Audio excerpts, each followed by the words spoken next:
Groot Paaschen. Een kort verhaal van Martin Terdengen.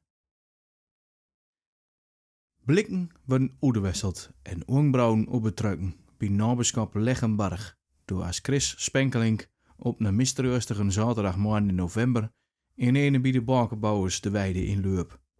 Zijn jullie nog volkneurig? Altijd. Vulle haan maakt dat werken leg. En het kwam ook goed uit, want Ramon van Kroos-Gatjan, dan als andere jaren altijd hulp, was dit jaar voor de stage in Canada. De nabers hadden hem wezen wat er doen kon. Sneeuwhol gadden en hem een steken leggen. Heel lastig was het niet. Zwaardere stemkes onderop voor de stevigheid, tax en loof ertussen. Maar Kelmer had een jongen worsteld. Zulk werken hadden ze er nog nooit gezien. Als de rest al langer in een kring de kiste beersoldaat aan het maken was, dan ging het uiteindelijk toch allemaal lummen, slepte Chris nog verdaan. Mang zelfs als het al langer duister was. Hey Spenkelink, roept Kevin Grote Boer, een mal skrielings vanaf het kistje. Het loopt niet voort, ja. Duppet de ruïne. En hij zat in zijn eigen piepje aan de mond als vuurbeeld. Maar Chris heggen en steukte verontschuldigende hanen op, terwijl als hij achterover aan een dansstemke hing te hijsten. De jonge kels ouwe hoorden er nog wat ouwe na, maar leuten hem gewonnen. Net zo'n apart naar zijn vaar, werd er zeg. Chris had leeuwen wisseld met zijn mo, en dan kon zijn vaar, Dirk, een grove, zwaarlevige vijftiger, donker en lichtblauwe werkjaske, afzakken de spiekerboksen, gele klompen, kort blond haar op een altijd rode kop, niet verkroppen. Vanaf een eerste dag had Chris dat moeten verdoen. Hoe meer als hij zijn beste deed, hoe harder als Dirk zijn reem dadelijk kwam. Er was altijd wel wat niet goed. En als verzund Dirk wel wat, al dan niet in de fluster door de drankduels. Intoes kreeg Chris enkel het strikt noodzakelijke: eten en kleren. Tot het dat heen was en Dirk hem vanuit zijn halfdeurzak in een stoel bij een hootkachel toebeert. Wie dacht dat je gaat Tamja nou als het wat kon biedreigen, klein noetfretter. Wat bukt dan doen? Had Chris met oude slaande puberstemmen oederbracht. Ga de kraan lopen of vrachtwagens wasken. Het is hier geen hotel. Toen was Christen een week later nog niks met haar gedaan, spreuk Dirk weer met de voesten. Zaalde danks, bij het uithalen van de breuwbussen vuur aan de weg, zag een Chris in het lokale blaadje een oproep voor de bijbanen als postloper. 3 weken later, toen was Chris zijn eerste loon kreeg, zuip Dirk de ziekte en zelfvernoemd van in de gloria. Zo ging dat jaar in, jaar uit. Vader, had Chris met 15 jaar wel eens willen weten, woerde me dood wie nooit met als de nabers gaat groen slepen of zo. Daar kreeg niks als donderieën met, was zijn knarrige beskeet. En dus was Chris acht zich ook niet te laten zien. Dat was aan Johan een vast gegeven. Vrouwen leuten de nabers ook maar leeuwer. De ging wat verhalen over een zonderling Spenkelink. Bij café Sterrink hadden mangs de meikens achter het schaplasten gevuld. Of zag een verdampt verschil met andere gasten. De stamgasten hadden hem als oude straat gekühld, opdanden akelige zoepzak. Dat ze daar met naamd eens zo zoer maken voor Chris, was geen meisje. Kinderen uit zijn klasse waren wel eens met verhalen van scholen komen. Dat Christian Spenkelink maakt sommige gulden in de klasse, omdat hij bij het omtrekken voor de gymlessen altijd als leste de kleedkamer uitkwam. En ook als leste weer boetensteun. Nee, de oude, dat zijn onze zaken niet. En nu, een paar jaar later, loopt de jong van Spenkelink zich het gat uithaken bij het bakenbouwen. Het was inmiddels april.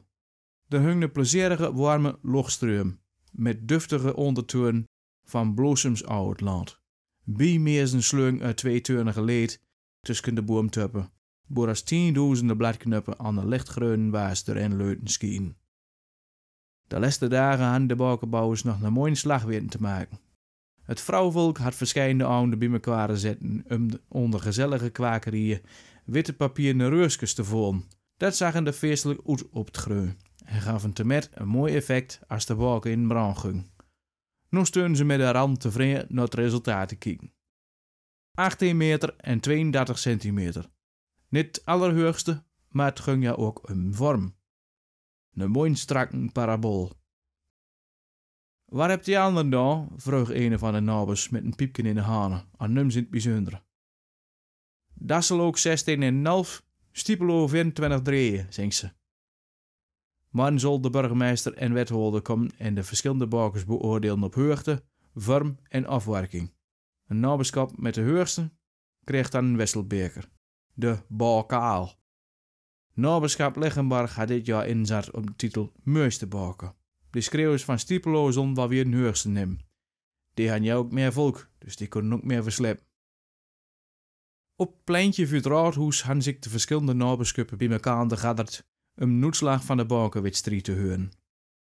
Daarna zonden ze zich weer opsplitten en ieder haar eigen baken aansteken. De menigte van een paar honderd man maakte een mooi gerucht. Gezellig was het zelfs. Een burgemeester klom op het voorstukken wat er voor de gelegenheid toorzat was. Hij tikte normaal op de microfoon en fummelde een fuskerig briefje uit een binnentuk. Dames en heren, maar wat stiller. Hij kuchte normaal en begon met zijn standaard verhaalken dat toch zo lastig kiezen hadden was. Kevin Groteboer en zijn kameraden steunen zo hard vuur aan.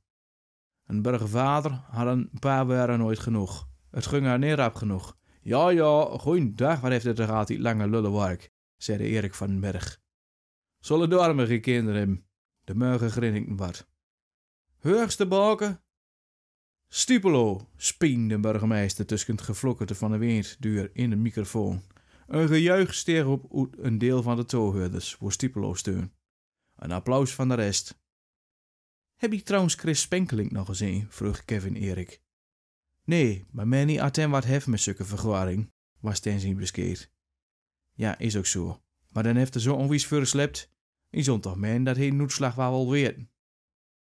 Hij zal er vanavond vast en wat bij weer. En anders halen we hem wel op. Een burgemeester babbelde weer. De mooiste baken? Dit was een lastige, want de beide naberschappen hebben er onwies werk van gemaakt. De wethouders en ik hebben er langer over vergaderd, maar de mooiste baken van dit jaar is ten van Leggenbarg. Onder groot applaus van het volk deed de jonge kerels elkaar een high five. De uilden, de hanen, weer aan een stukken er onafscheidelijke piepkebeer in de hoogte of treuken een gebalde voest uit de log. Het was round. In 2 donken steunde hij in de smalle weerde tussen het hoes en het schuurken en wochten af. Ik kende het precies.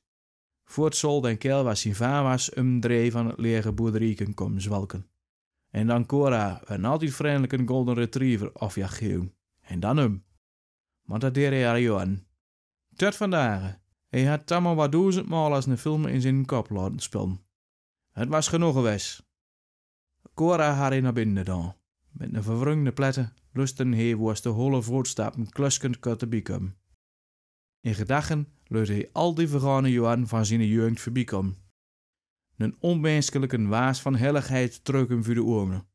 De zware akse waar hij aan Johan het kachel hield met dat men kleun, buren hij bouwt zich goed. Hij had een rode sleppen. Eerst een paaskedag, 8:30 s'avonds. De baker deed prachtig. Kort nadat non lubberste baker aan het stukken had en de oranje-gele tong verdaan wieder zich heen likt had, vatten de reusjes één voor één vlam. Net vuurwerk.